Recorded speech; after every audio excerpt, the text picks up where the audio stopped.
आइए अब राम जी की कथा मैं आपको सुनाने के लिए जा रहा हूं।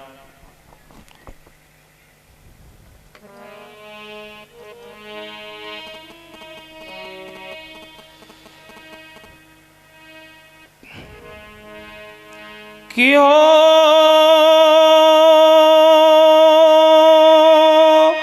राम सिया राम जय जय राम सिया राम जय राम सिया राम जय जय राम राम सिया राम जय जय राम ओ राम सिया राम जय जय राम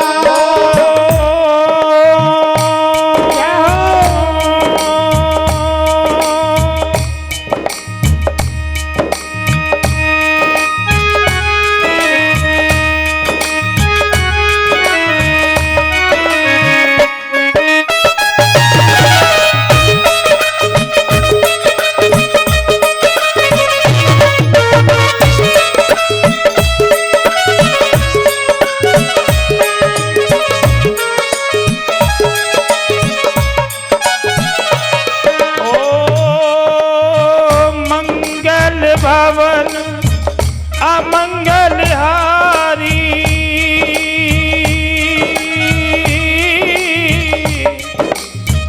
द्रवो सुदशरथ अजर बिहारी राम सिया राम जय जय राम बोलो राम सिया राम जय जय राम।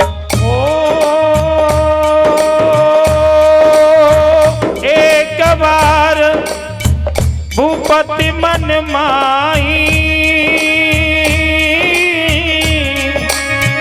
बई के लाल मोरे सुतनाई राम सिया राम जय जय राम सिया राम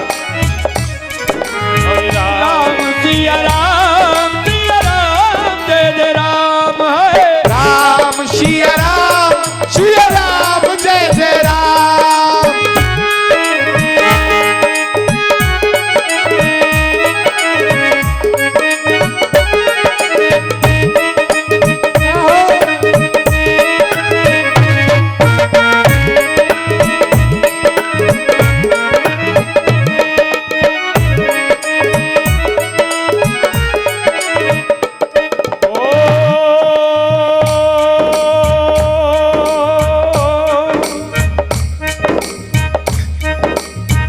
गुरु ग्रह तुरत गए महिपाला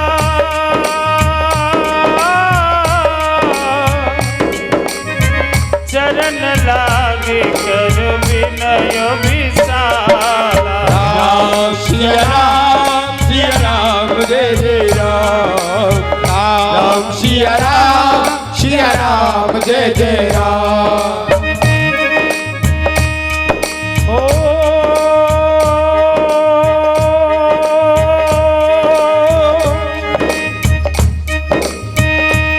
सिया राम जय जय राम है राम सिया राम जय जय राम।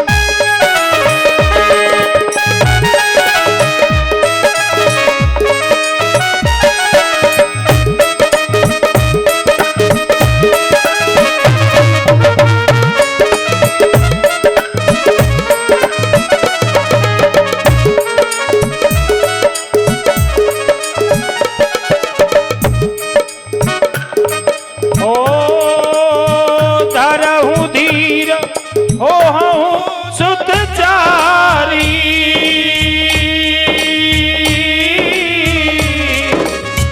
प्रभु बन विदित सकल बिहारी राम सिया राम जय जय राम बोलो राम सिया राम जय जय राम।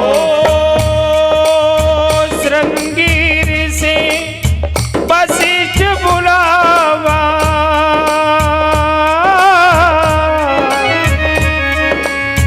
पुत्र काम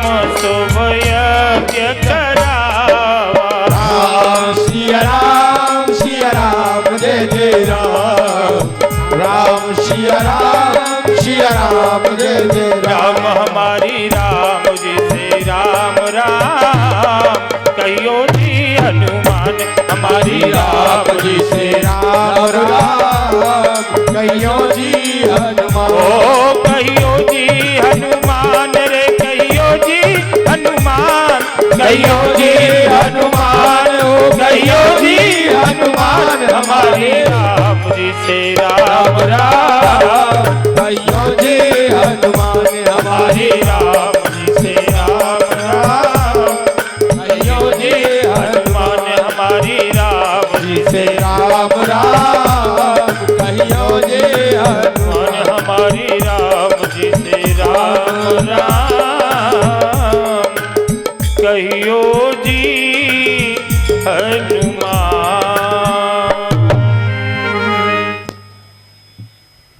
तो दशरथ जी की कोई संतान नहीं है, बड़े दुखी हुए। एक दिन गुरु जी के पास जाकर के रोने लगे, गुरुदेव मेरी कोई संतान नहीं है। रो रहे हैं चरण पकड़ के। जब चरण पकड़ के रो रहे हैं तो गुरु का मतलब क्या होता है? देखिए, गुरु का मतलब ये नहीं होता कि शिष्य से खूब दक्षिणा ले, खूब पैसा ले, रुपया ले, शिष्य सुखी रहे या दुखी रहे इसकी परवाह न करने वाला गुरु नरक में जाता है। शिष्य से देखिए, गुरु मंत्र लेते हैं आप, गुरु वरण कर लिया तो इसका मतलब ये नहीं कि आपसे दक्षिणा ले और वस्त्र ले ले, सेवा कराएं और शिष्य चाहे दुखी रहे सुखी रहे इसकी न परवाह करने वाला गुरु कहाँ जाता है? नरक में जाता है, नरक में जाता है। इसलिए गुरु को चाहिए कि गुरु शिष्य की संताप दूर करे। गुरु और शिष्य का मतलब ऐसे नहीं है कि बस वो मंत्र दे दे और वो दक्षिणा दे दे, बस यहीं तक नहीं है। शिष्य का संताप भी दूर करना पड़ता है गुरु को, और नहीं तो गुरु नरक में जाता है, ये शास्त्र कहता है। शास्त्र कहता है कि हरहि शीस धन शोक न हरहि, हरहि शीस धन शोक न हरहि, हरहि शीस धन शोक न हरहि, हरहि शीस धन शोक न हरहि। होते गुरु घोर नरक में पड़हि, गुरु घोर नरक में पड़हि। गुरु बिन भवन निधि तरहि न कोई, गुरु बिन भवन तरहि न कोई। जो विराज शंकर सम होई, जो विराज शंकर सम होई। जो विराज शंकर सम होई, जो विराज शंकर सम होई। गुरु बिन भवन निधि तरहि न कोई। भगवान कहते हैं बिना गुरु से कोई नहीं तारा। मुझे भी गुरु के पास जाना पड़ा, इसलिए बिना गुरु के कल्याण नहीं हो सकता। जो बिरंच ब्रह्मा जी शंकर जी सम मेरे समान क्यों ना हो, उसको भी गुरु वरण करना पड़ेगा। लेकिन गुरु चेला के बीच में कभी कोई लालच नहीं आना चाहिए, कोई स्वार्थ ना आए। स्वार्थी गुरु लालची चेला, ऐसे दोनों का ही कल्याण नहीं होता। लोभी गुरु लालची चेला होए नरक में रेलम पेला। इनका द्वंद्व बाजता है, ये दोनों ही नरक में जाते हैं। इसलिए गुरु को चाहिए कि शिष्य से अगर दक्षिणा लेता है, वस्त्र लेता है, तो उसका संताप दूर करे। ये गुरु का मतलब है। गुरु वरण करना चाहिए, बिना गुरु के जीवन बेकार है। जिन्होंने जीवन गुरु वरण नहीं किया वो शरीर अधम माना जाता है। मैंने तो ऐसा भी सुना है, जब गुरु वरण कर लेते हैं तब से ही पूजा पाठ ये दूसरा जन्म माना जाता है। तो गुरु वरण करना चाहिए, गुरु वरण करें। गुरु वरण किया और गुरु क्या कहते हैं, जैसे ही दशरथ जी रोए, गुरु जी संतान नहीं है, वंश डूब जाएगा, कोई कुछ भी नहीं है, मैं आपके हाथ जोड़ता हूं, कुछ भी तो करो। अब शिष्य दुखी है तो गुरु तो स्वाभाविक है दुखी होना, क्योंकि संत हृदय नवनीत समाना। संत का हृदय कैसा होता है, मक्खन के समान। बोले ना ना, कहा कभी न पर कहे नाना। कभी ने कही तो सही, लेकिन ठीक नहीं कही। क्यों? कि मक्खन की उपमा संत को दी है, क्योंकि निज परिताप द्रवय नवनीता। ये जो नवनीत है, मक्खन है, ये तो अपने ताप से द्रवित होता है, लेकिन संत अपने ताप से नहीं, दूसरे के दुख को देख करके दुखी हो जाते हैं। और संत और गुरु वो हो सकता है जो शिष्य के दुख को दूर करे। उन्होंने कहा, धरहु धीर हो हऊ सुतचारी, त्रिभुवन विदेते सकल व्यहारी। गुरु वचन, गुरु का वचन सत्य माने। शास्त्र और संत, इनकी वाणी सत्य होती है, इनमें कोई भी प्रमाण की जरूरत नहीं, इन पर विश्वास होना चाहिए। शास्त्र जो कहता है इस पे शंका न करे, इस पे विश्वास होना चाहिए। और विश्वास सहज विश्वास होना चाहिए। भवानी शंकरो बिंदे श्रद्धा विश्वास स्वरूपणे। श्रद्धा तो घट बढ़ सकती है, विश्वास न कभी घटता है न कभी बढ़ता है। विश्वास अखंड है, और जिसने एक बार जिस पर विश्वास कर लिया वो जीवन पर्यंत कभी अविश्वास हो ही नहीं सकता। देखिए, श्रद्धा तो कम और ज्यादा भी हो सकती है। श्रद्धा आज ज्यादा है और कल को कम हो सकती है, लेकिन विश्वास कभी कम नहीं होता। विश्वास तो सदा अखंड है, एक रूप है। एक जनानी, एक भाई और उनकी एक मैडम, उनकी जो पत्नी बंबई गए घूमने। बंबई घूमने के लिए गए और बंबई पहुंच गए कहां, समुद्र के किनारे।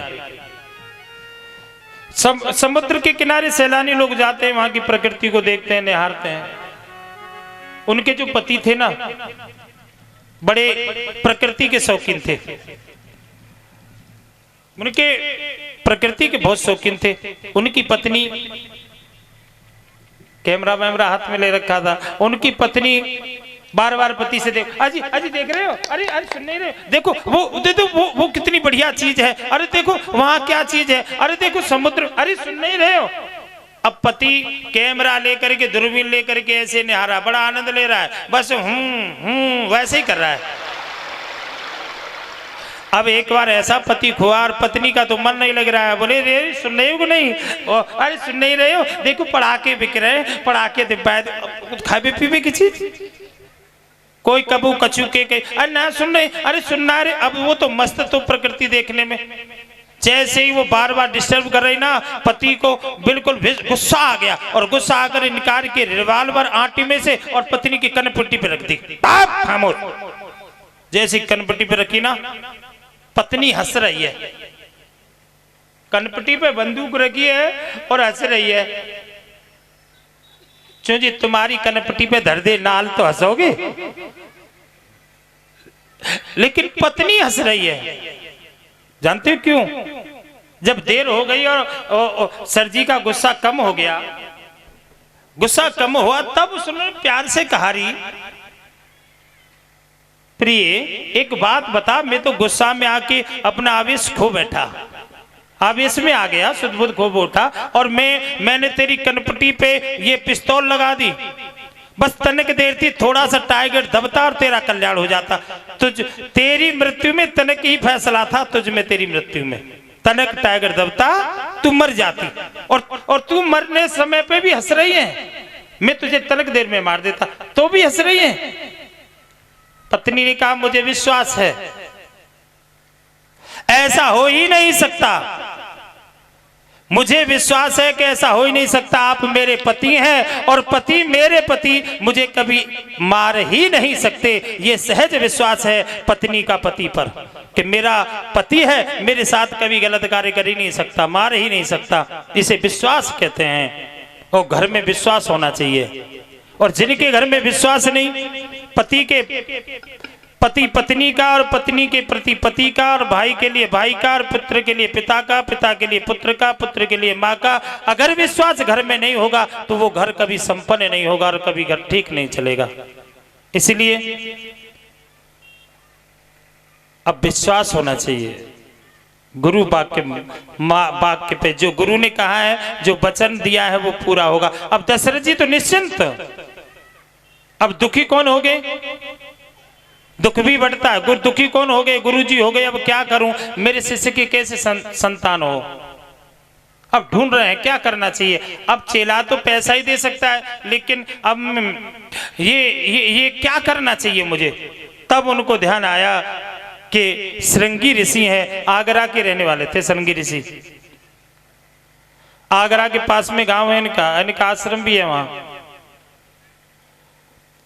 श्रृंगी ऋषि को बुलाया क्योंकि पुत्रेष्टि यज्ञ में निपुण थे। इनको बुलाया, यज्ञ कराया, और यज्ञ करा करके अग्निदेव भगवान प्रकट हो गए। चरू लेकर देखिए संत प्रसादी है, श्रृंगी ऋषि को दिया। श्रृंगी ऋषि ने वशिष्ठ जी को दिया, और वशिष्ठ जी ने दशरथ जी को दे दिया, अपनी रानियों में यथायोग्य बांट देना। ये खीर जाकर दशरथ जी ने रानियों में बांटी तो आधा हिस्सा कौशल्या जी को दिया, आधे में से आधा किया कैकेयी को दिया, आधे में से फिर आधा किया तो एक कौशल्या को दिया और एक हिस्सा कैकेयी को दिया।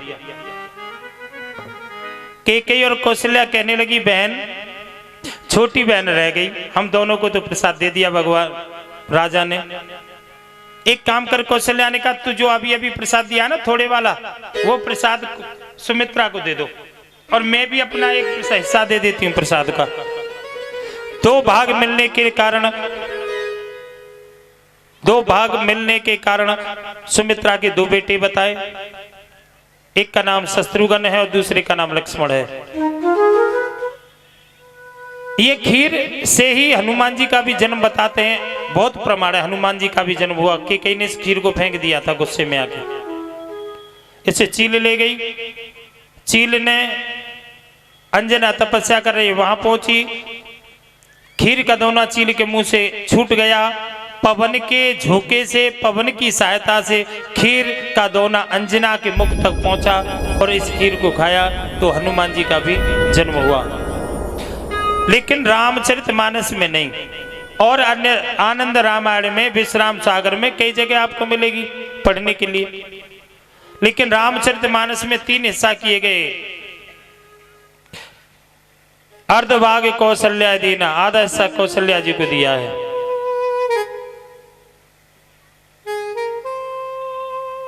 राम जी बताए गए, भरत जी को कैकेयी के 2 बेटे बताए, भरत और शत्रुघ्न और लक्ष्मण जी एक ही बताए।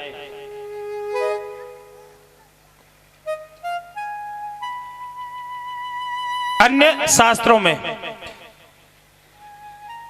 रामचरितमानस में लक्ष्मण जी अकेले हैं। एक शास्त्र में लक्ष्मण जी 2 भाई हैं।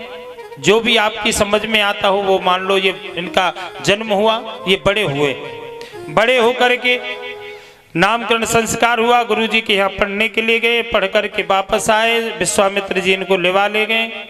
इन्होंने दुष्टों का संहार किया और ये जनकपुर पहुंच गए। जनकपुर में जाकर के सीता जी से विवाह हुआ, भगवान पुनः अवध में आ गए। राजतिलक की तैयारी हो रही थी, राजन राजतिलक की तैयारी हो रही थी। तभी देवताओं को अच्छा नहीं लगा, सरस्वती को भेद कर मंथरा की बुद्धि बिगाड़ दी। भरत जी के लिए राज मांग लिया और राम जी के लिए 14 वर्ष का वनवास मांग लिया। राम जी 14 वर्ष वन में के लिए घर से वलकल पहन करके साधुओं का वेश धारण करके निकल गए। वहां जाए बहुत जगह यात्रा की उन्होंने। पंचवटी से सीता जी का हरण हो गया। पंचवटी से सीता जी का हरण हो गया। तब पता चली कि लंका का रावण सीता जी का हरण कर ले गया है।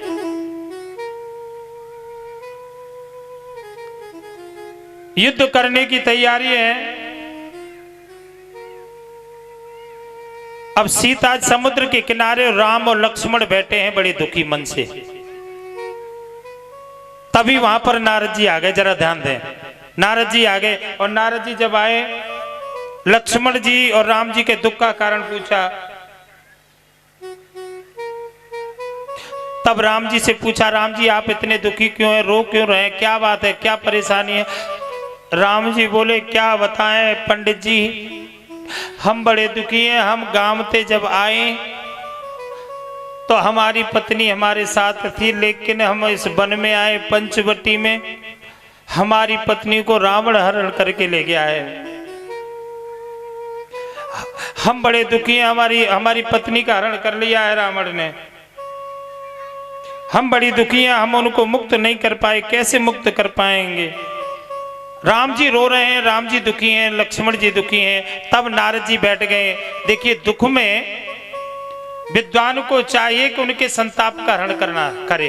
कोई व्यक्ति दुखी हो तो उसे धीरज बंधाए, उसे साहस बढ़ाए, न कि और ज्यादा उसे दुखी करे। नारद जी बैठ गए। नारद जी कहने लगे, रे राम जी, तुम इतना दुखी मत हो। सीता जी का जो हरण हुआ है ना, इसका कारण आप जानते हो? इसका कारण यह है कि रावण का निधन ही इस कारण से होगा। रावण का मरण ही इसी कारण से होगा। सीता जी इनकी मृत्यु का कारण बनेंगी। और राम जी, तुम तो मानव की तरह से रो रहे हो। आप कोई साधारण नहीं है, आपका अवतार ही रावण को मारने के लिए हुआ है।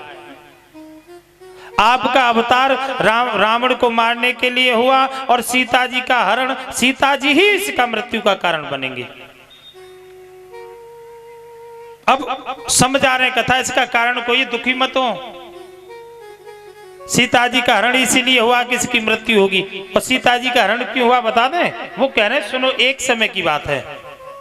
एक समय की बात है कि पूर्व जन्म में सीता जी कौन थी? एक मुनि की बेटी थी, इनका नाम वेदवती था। सीता जी का नाम वेदवती था। ये तप कर रही थी, ऋषि कन्या थी। इस ऋषियों का, महात्मा पंडितों का तो काम यही तप करना। इनकी कन्या भी तप कर रही थी। इनका तप करना इनका स्वाभाविक गुण है। पंडितों में, महात्मा में स्वाभाविक गुण होता है पूजा पाठ करने का। तप कर रही है। तप करते हुए इसकी दृष्टि, रावण की दृष्टि इस पर पड़ गई। ब्राह्मण की कन्या थी, ऋषि कन्या थी, सुंदर थी, इस पर इसकी दृष्टि पड़ी।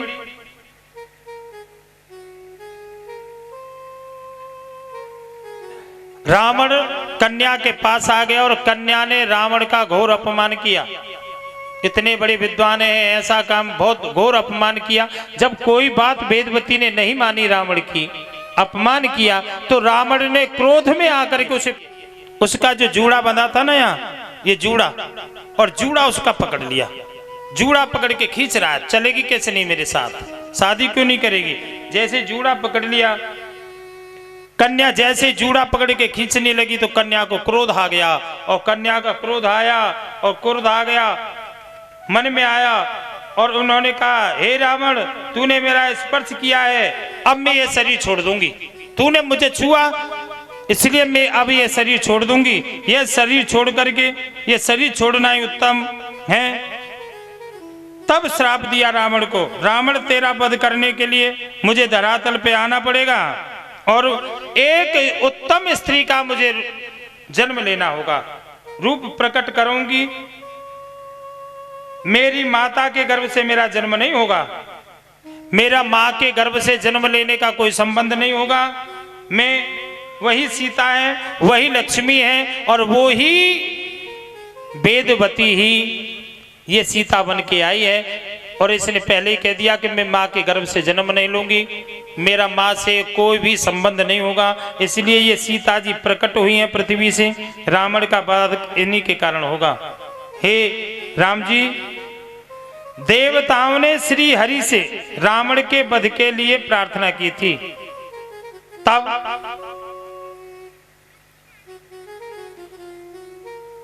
रघुकुल में तुम्हारे रूप से श्री हरि का ही जन्म हुआ है राघव वंश में। सीता जी की चिंता छोड़ दीजिए, सीता जी कैसे होगी उनके लिए मत रो। सुनो, जिस दिन रावण हरण करके ले गया है लंका में, उसी दिन इंद्र आ गए और इंद्र ने ऐसी चरू खवाया, ऐसे दूध पिलाया, पेय पिलाया है कि उस दूध को पी करके फिर कभी भूख नहीं लगती। एक बार दूध पी लो फिर दूध भूख नहीं लगेगी, फिर तुम्हें खाने की कोई जरूरत नहीं, खाना वाना सब बंद। दूध पी लो, बस दूध पी के निर्द्वंद हो जाओ और बस फिर भूख नहीं लगती। इस दूध को पीने से भूख प्यास नहीं लगती है, इन्हें भूख प्यास से तनक भी कोई कष्ट नहीं है। सीता जी को आप मां भगवती की श्रद्धा पूर्वक अनुष्ठान करें, तब रावण को आप मार सकोगे। ऐसे ही बातें करते करते नवरात्रि आ गई और नवरात्रि में कहा कि आप मां की आराधना करो, मां प्रसन्न हो जाएगी तो तुम्हें विजय प्राप्त कर लोगे रावण पे। नवरात्रि का राम जी ने 9 दिन उपवास किया देवी मां भगवती का। राम जी समुद्र के किनारे मां भगवती की अनुष्ठान कर रहे हैं। एक दिन 108 कमल दल मां भगवती पर चढ़ा रहे थे, पुष्प चढ़ा रहे थे। 9 दिन चढ़ाते हैं, 108 पुष्प चढ़ाते हैं मां भगवती पर। राम जी एक दिन हुआ, 2 दिन हुआ, 3 दिन हुआ, 9 दिन हो गए। 9वें दिन जब जैसे ही पूजा करने के लिए राम जी जा रहे थे, फूलों को चढ़ा रहे थे, कमल के पुष्प हैं, कमल के पुष्पों को चढ़ाते चढ़ाते चढ़ाते चढ़ाते चढ़ाते लाए तो 108 थे, लेकिन 107 रह गए। पता नहीं एक कहां चला गया। मां भगवती ने परीक्षा लेने के लिए एक को चुरा लिया, देखते हैं वास्तव में है कि नहीं। तब राम जी ने देखा कि ये तो कमल आज केवल 107 ही हैं, ये तो 8 नहीं है। अब मैं क्या करूं, मेरा तो नियम टूट गया, मेरा तो नियम भंग हो गया, मेरी पूजा खंडित हो गई। अब मैं क्या करूं, मैं फूल कहां से चढ़ाऊं, कैसे लेके आऊं, उठ के जाऊं तो नियम टूट जाएगा। राम जी ने क्या किया, राम जी कहते हैं कि मेरी जो मां थी मुझसे कमल नयन कहती थी, कमल के समान नयन वाले, इसलिए मेरी मां भी उपमा देती है कमल के समान मुख नयन वाले, कमल नयन। इसलिए राम जी ने कहा ये नयन भी मेरे कमल है, कमल पुष्प नहीं है, तो मैं अपनी ये दाहिनी आंख ये निकाल करके मां भगवती पर चढ़ा देता हूं।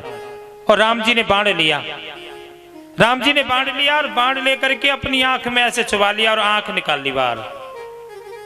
आंख जैसे ही निकाली, मां भगवती उसी क्षण प्रकट हो गई। बोले सच्चे दरबार की जय। मां भगवती प्रकट हो गई। मां भगवती जब प्रकट हुई तब मां भगवती प्रकट हो गई हैं। मां भगवती प्रकट हुई, मां भगवती ने कहा राम जी आप चिंता ना करें,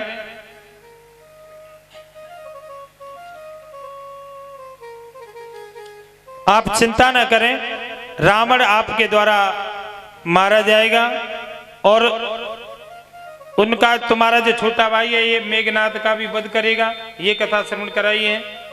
मां प्रकट हो गई और इनको आशीर्वाद दिया है और आशीर्वाद दे करके मां भगवती जगदम्बा यहां से अंतर ध्यान हो गई। बोल सच्चे दरबार की। मां भगवती यहां से अंतर ध्यान हुई है। इसी के साथ एक छोटा सा लांगुरिया और फिर चलते हैं राम जी की आगे कथा में।